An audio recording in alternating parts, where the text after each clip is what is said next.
Гишүүдийнхээ өдөр амгалан айлтгая.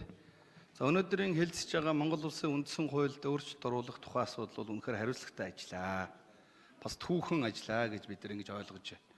Тэгээ ер нь энэ үндсэн хуулийг зөвхөн өнөөдрийгч биш. Үндсэн хуулийн энэ хэлцүүлгийн үед явуулах санал хураалтыг гар өргөж илээр явуулах юм санал би гаргах гээд байгаамаа.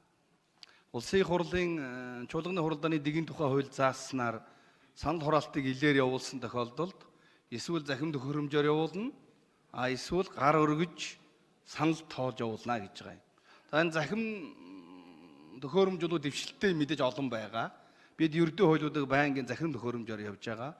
Гэхдээ энэ захим төхөөрөмжөөр санал хураах явцад гишүүдийн санал буруу гарлаа, хурууныхээ уншсангүй эднэр гэдэг гомдлууд гардаг. Тийм учраас бол үндсэн хуулийг хэлцэж байгаа хэлцүүлгийн санал хураалтуудыг ийм маргаан эрсдэл гаргахгүй байх үүднээс нь ил санал хурааж, ил гар өргөж санал хураах ийм гормын санал гаргаж байгаамаа. Тэгээ гормын саналыг дэмжиж өгөхийг бас гишүүдээсээ хүсье. Төрийн байгуулалтын байнгын ороо ийм гормын санал гаргаад төрийн байгуулалтын байнгын ороо бол ийм гормын саналаар санал хурааж явуулсан гэж.